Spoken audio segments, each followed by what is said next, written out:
Hello friends, मेरे YouTube channel में आपका स्वागत है।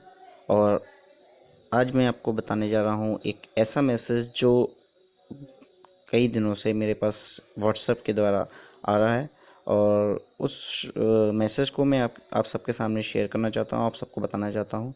हो सकता है कि कई लोग व्हाट्सएप ग्रुप में होते हैं, कई लोग नहीं होते हैं। तो मेरे पास आया है तो मैं वो जानकारी आपके सामने साझा करना चाहता हूँ।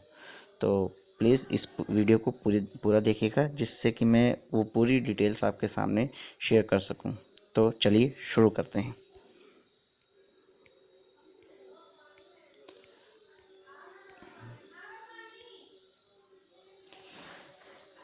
जो मैसेज है वो ये है: प्रिय एसटी मेंबर, एसटी के लिए कुछ अपडेट हैं।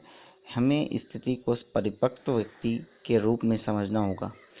यहाँ अब तक बहुत सारी सकारात्मक चीज़ें हैं और अच्छी खबरें हैं। जैसा कि हम सभी ने अब तक धीरज रखा है कि एसटी जल्द ही वापस आ जाएगी। हम सभी ने मित्तल जी और उनकी टीम के लिए बहुत प्रार्थना की है। इसलिए हम सभी जानते हैं कि मित्तल जी पर हमारा विश्वास हमारे लिए ताकत है और उनके लिए भी ताकत है। इसलिए हम आपके साथ कुछ अच्छे विचार साझा करना चाहते हैं कि कुछ हमारे वरिष्ठ एसोसिएट सीनियर्स मेंबर ने मित्तल जी से 15 मार्च को लखनऊ जेल में मुलाकात की और व्यक्तिगत रूप से मिलने के लिए काफ़ी भाग्यशाली थे। और 1 घंटे की इस बातचीत में सब चीज़ों पर चर्चा की। एक चीज़ के बारे में उन्होंने पहली नज़र में उनके बारे में गौर किया कि वह पहले जैसे ही एसटी के बारे में ऊर्जावान और उत्साहित थे। हमें देखकर उन्होंने पाया कि वह पूरे यकीन के साथ और 1000% एसटी के लिए सकारात्मक हैं।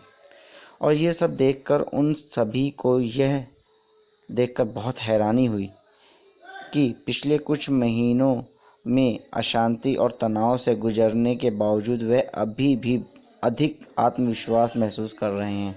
उन्होंने इस मामले के बारे में सारे तकनीकी बिंदुओं पर चर्चा की और मित्तल जी ने उन्हें चिंता न करने के लिए बताया और कहा कि आखिर में हम निश्चित रूप से जीतेंगे। अब कुछ चीज़ें मैं आपके दिमाग में स्पष्ट करना चाहूँगा। जैसे कि हम पहले से ही जानते हैं कि अगली सुनवाई 18 मार्च, नोट अब नई तारीख जो है 1 अप्रैल है। ये सही है, लेकिन उस दिन किसी भी बड़ी खबर की उम्मीद नहीं कीजिए, क्योंकि कुछ लोग ये अफवाहें फैला रहे हैं कि उन्हें 18 और अब 1 अप्रैल को जमानत मिलेगी। मैं यह कुछ तकनीकी बिंदुओं को हाईलाइट करना चाहूँगा कि उनके वकील जमानत के आवेदन को कोर्ट में अभी पेश नहीं करना चाह रहे हैं। जी हाँ, जो अनुभव मित्तल जी के वकील हैं, वो जमानत मतलब कि बेल के लिए आवेदन को कोर्ट में अभी पेश नहीं करना चाह रहे हैं, क्योंकि वे इंतज़ार कर रहे हैं कि ईडी के द्वारा अंतिम फाइल रिपोर्ट चार्जशीट का कोर्ट में पेश किए जाने का। सरकारी अधिकारियों के पास अधिकतम 60 से 90 दिन चार्जशीट जमा करने के लिए समय मिलता है, लेकिन संभावना है कि वे 60 दिनों के भीतर जमा करेंगे, क्योंकि उनके केस में आईपीसी अधिनियम के अनुसार 60 दिन के भीतर चार्जशीट जमा करने का प्रावधान है। अब हमारे वकील मित्तल जी के वकील जमानत याचिका बेल के लिए चार्जशीट का इंतज़ार क्यों कर रहे हैं? क्योंकि एक बार जब अधिकारियों द्वारा चार्जशीट फाइल जमा कर दी जाती है तो वह कोई नई चीज़ या नया आरोप नहीं जोड़ सकते हैं। जी हाँ, मतलब जब सरकारी अधिकारी चार्जशीट जमा कर देंगे तो उसके बाद में वो कोई भी नया आरोप या नई कोई भी चीज़ उसमें ऐड नहीं कर सकते हैं, जोड़ नहीं सकते हैं, क्योंकि अब जांच को फाइल मान लिया जाता है और हम आरोप पत्र चार्जशीट के पहले जमानत लेते हैं। और अगर ऐसे में मित्तल जी की कंपनी के खातों को चालू करवाने के लिए अनुमति नहीं मिलती है तो वह कंपनी नहीं चला सकते हैं। इसलिए उन फ्रीज खातों को खोलना उनकी जमानत के जितना ही ज़रूरी है। अगर उनके खिलाफ़ कोई अन्य नई एफआईआर होगी तो उसमें जांच लंबी चली जाएगी और अधिकारियों के पक्ष में जा सकती है। इसलिए उन्होंने कहा कि जैसे ही वह बाहर आ जाएंगे उन्हें 1 महीना लगेगा कंपनी को फिर से शुरू करने में। अच्छी बात यह है कि सभी डेटा और चीज़ें यानी कि हमारे रिकॉर्ड्स सभी ऑनलाइन सर्वर पर सुरक्षित हैं, इसलिए डेटा का रिकॉर्ड को कोई भी नुकसान नहीं पहुंचेगा। इसलिए ये मान के चलो कि अधिकतम समय 1 अप्रैल महीने के लिए बाहर आने मतलब बेल के लिए और मई के महीने में कंपनी का संचालन करने के लिए तैयारियों में लग जाएंगे और संभवतः जून 2017 के महीने में कंपनी फिर से आसानी से संचालन कर पाएगी। उन्होंने ये भी कहा कि एसटी परिवार के लोगों के समर्थन और प्यार एवं विश्वास ने उन्हें मजबूत बनाया है और देश के भविष्य की इस महान कंपनी के संचालन के लिए उन्हें कोई भी नहीं रोक सकता।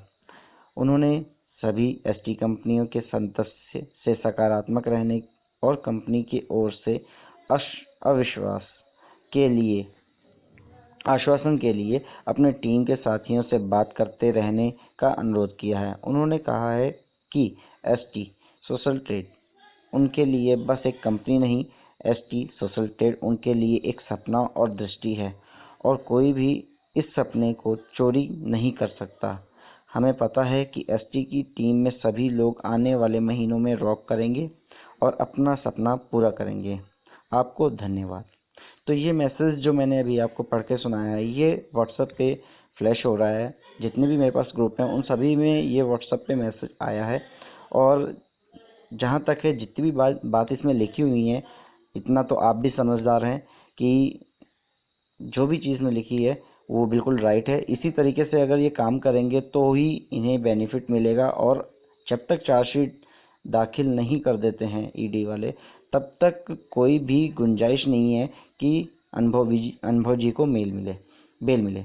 तो 60 दिन का वेट हम लोग कर रहे हैं। 60 दिन के भीतर भीतर वही है अप्रैल खिंच जाएगा तो अप्रैल के अंदर अंदर ईडी जो है अपनी चार्जशीट जो है वो दाखिल कर दे देगी जिसके बाद में अनुभव मित्तल जी अपनी बेल के लिए उनके वकील अपनी बेल के लिए कोर्ट में जमानत याचिका रखेंगे और जब चार्जशीट दाखिल हो चुकी होगी दे चुके होंगे तो उसमें कोई नया आरोप नहीं जुड़ सकता और उसके बाद में जब उन्हें बेल मिलेगी तो आसानी से वो अपने सीज अकाउंट को खुलवा सकते हैं। तो मैं आशा करता हूँ कि जो भी मैंने यहाँ पे पॉइंट्स बिंदु आपके सामने रखे हैं वो सुनकर आपको थोड़ी सी तसल्ली हुई होगी और अच्छा लगा होगा कि ये वीडियो जो मैंने बनाई है इसमें जो मैसेज हैं वो बहुत सारे पॉइंट्स ऐसे हैं जो आपको सुन के बहुत अच्छे लगे होंगे। तो मैं चाहूँगा कि आप इस मैसेज के ज़रिए जो आपको संदेश दिया जा रहा है उस संदेश को आप समझें और थोड़ा सा धैर्य रखें, वेट करें। तो मैं आशा करता हूँ कि मेरी जो ये वीडियो मैंने बनाई है ये आपको पसंद आई होगी और आपको इससे बहुत सारी जानकारी मिली होगी। अगर आपको ये वीडियो पसंद आई है तो प्लीज़ इसे लाइक करें, शेयर करें और अगर अभी तक आपने मेरा यूट्यूब चैनल सब्सक्राइब नहीं किया है तो प्लीज़ इसे सब्सक्राइब कर लें क्योंकि मैं आने वाले समय में सोशल ट्रेड से रिलेटेड नई नई न्यूज़ जानकारी आपको देता रहूँगा और इस यूट्यूब चैनल को प्लीज़ सब्सक्राइब जो करें और मैं आपको कहना चाहूँगा धन्यवाद, थैंक यू, नमस्कार।